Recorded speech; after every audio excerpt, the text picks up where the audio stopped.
to another fantastic Eyes on the Fear show. Lauren Artino here with Tim David. Tim, we had ourselves quite a weekend. The Fear had a weekend. We had a weekend, a whole thing. Let's get into it. Yeah, so League of Legends is done. We unfortunately lost to Cloud9 the previous week, and now we lost to Team Solo Mid. We're very happy with how the performance throughout the year though, and we're excited to come back in 2023. We definitely want to keep going into League of Legends. We hope all our players and coaches meet their goals for 2022 and on to 2023, and maybe we'll be reunited with some of them. We'll see here in the coming months. I hope so. Steven and Emma with Super Smash Bros. Yep, so they went to Super Smash Con over in Virginia. Steven got 129 out of like 2,500 people. So that's amazing. He did a great job. His first major where he got to travel. Emma and Steven also participated in doubles. I think they made it to phase 2 of the bracket is what they would call it. So for their first performance out of state, out of region, great ups to them, and we're excited to see what they can do next. Absolutely, and that's fantastic because not only have Steven and Emma both talked about wanting to go to these regional tournaments, right, and get outside of Ohio and the tri-state area where we're here in Cincinnati, but that takes a lot to shake off those nerves. You're driving there, you're at a hotel, you're getting your mind right. I mean, for these players, this is obviously it's a huge deal. Congrats to them. That's still quite fantastic. Super proud of them. They go to Shine 2 weeks from now. That's in Boston. Okay. So another big travel for them. So hopefully they can continue success, and we'll see what they can do. That's going to be really cool. Speaking of Super Smash Brothers, we played a little bit of that weekend at the FC Cincinnati game. Yeah. You guys, if you're looking at these pictures right now on your computer screen, on your phone screen, thank you, thank you, thank you. We had the best time at the game. I know it didn't end well for FC. You got robbed of a win. Yes, yes. But as far as you guys coming out and supporting the Fear, Tim, we had so much fun. You set up Super Smash Brothers. We played with a lot of people that came by. People won free t-shirts. What was your takeaway from this whole weekend? That the community for Cincinnati is here for esports. We had a great day at FCC, Esports Day. C-Stay, their MLS player, was there. He was wonderful. He said hi. Bunch of people playing Super Smash Brothers, having fun, learning about us, and it was an all-around great event. We were very happy to be there. Yeah, we really hope. We were talking with Hannah, their fan experience manager. You guys saw her in our last show last week, and they are all on board with getting together and doing more partnerships like that, and you can bet we are absolutely game for that. So thank you guys so much for coming out this past weekend. We were tired on Sunday, but it was worth it. Oh yeah, slept a lot, but it was great. Then next up, we got Big Brothers Big Sisters charity event. And that is going to be going live throughout the next few weeks here. Our Super Smash Bros. Player, Emma, will be live Friday, and she'll be playing Pokemon, Smash Brothers, and it'll be a whole charity stream for Big Brothers Big Sisters. It's kind of the kickoff stream for us. So stay tuned on social media, keep track of that, and see what's next. Yeah, and for more on Big Brothers Big Sisters Greater Cincinnati, check out this story. This is how you can, benefit them, and when you donate, when you watch this charity stream this weekend into the next few, this is what it's going to help out. These relationships, these teams, these youths in the Greater Cincinnati area, and of course, Big Brothers Big Sisters is nationwide, worldwide. Yep. So this gives you a nice little intro into what we've got going on here and how you can get involved. I've been involved with Big Brothers Big Sisters in Cincinnati for about 3 or 4 years now.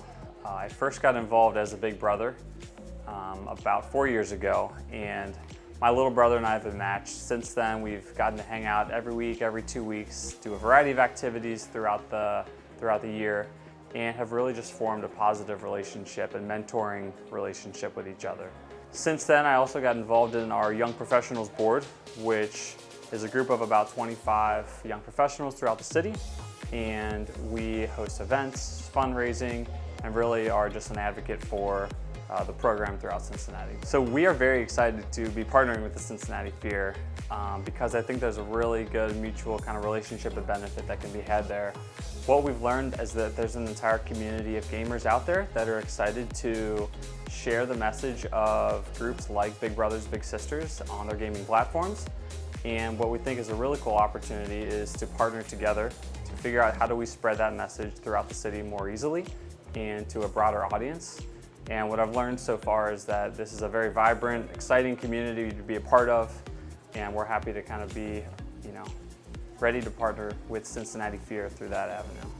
It takes about $1,200 per year to fund a Big Little match. And so we are hoping that through this partnership with the Cincinnati FEAR, we can help to raise $1,200 per game, per streaming event, and really help to build up that fundraising effort so that we can support more of those Big Little matches throughout the year. My little brother is extremely interested and involved in gaming. He likes to play video games on a regular basis. It's a big part of his life. He's developed a lot of skills just, through playing games. It's a very social experience for him as well with his friends and his cousins. And so he is very excited about this opportunity just like we are because it represents something that he's already passionate about.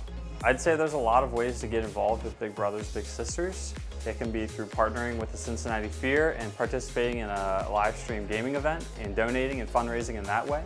You can also get involved through a number of different volunteer opportunities that the program supports. And of course, you can get involved by becoming a big brother or a big sister, doing that one-on-one mentoring experience, whether it's through our community-based program or our site-based program. There's multiple ways to get involved in Big Brothers Big Sisters, and partnering with Cincinnati FEAR is just one of those ways. But I completely agree that there are tons of children out there that are waiting to be matched, and there are tons of people in the community that have come around to really support that effort. And so, yes, we are hoping to raise a lot of money through this effort, and it's an exciting new partnership.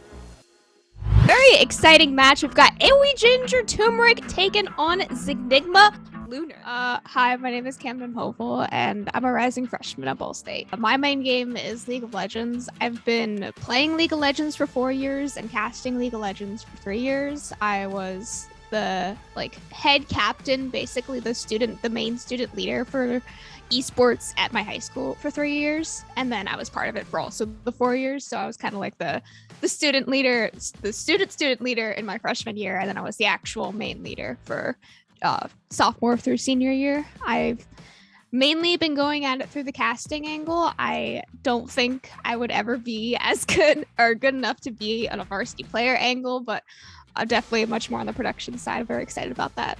When did it, hit in your brain and you were like, oh wait, I like this and I'm good at this? It was pretty much right when the pandemic was at its very worst. So not at the start. It wasn't at the start of it. It was right when it was we had been in lockdown for 9 months, and it was there's no end. It's still going. What am I supposed to do? And then I got this casting offer to cast with one of the LPL main casters for a org called Cloud9, who's one of the main North American orgs. And that was a huge offer for something that I had only done in my free time. We spent a whole weekend together. It was a massive production, and then I was that was the most fun weekend, and that was my best memory from all of lockdown, was that weekend. And I was like, this is what I want to do.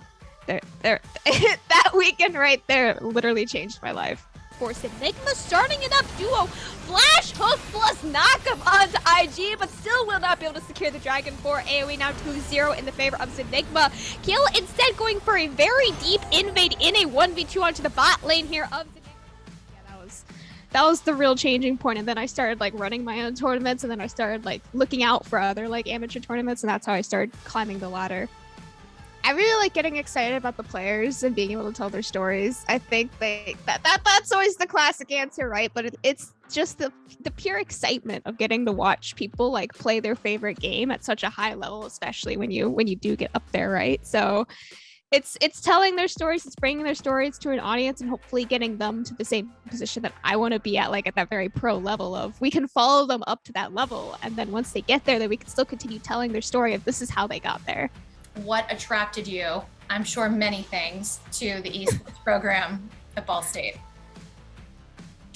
It really was mainly that they had an esports specific degree, because there was not really many other schools that we looked at that I think there was one other school that I saw that had a specific esports degree, and that was probably the actual biggest draw. And then also just the whole general media plus sports plus the whole so many opportunities for specific production so many specific production opportunities just across the campus, like all of the radio stations, all of the like actual recording studios that they have. It's just such a great resource that I'm definitely planning to use a whole lot over the next 4 years.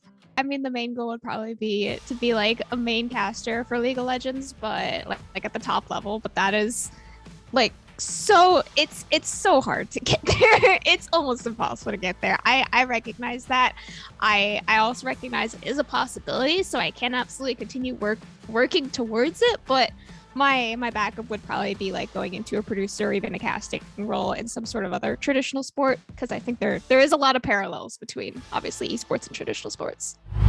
I love that piece on Camden. You guys may have seen that before. We aired that a few weeks ago. But it's a great reminder as we get into back to school season, high school, college kids, maybe some middle schoolers. We met a bunch of them out at Washington Park this weekend that are so into gaming. A lot of them really, really good at it, Tim, too. We want to hear their stories for sure. Yeah, definitely. All the high schools, colleges, their seasons start up this fall. They're a year-round program, but we do want to highlight them and showcase their successes as they go through the fall. So we can't wait to hear from you guys. All right, guys, that's it for this week.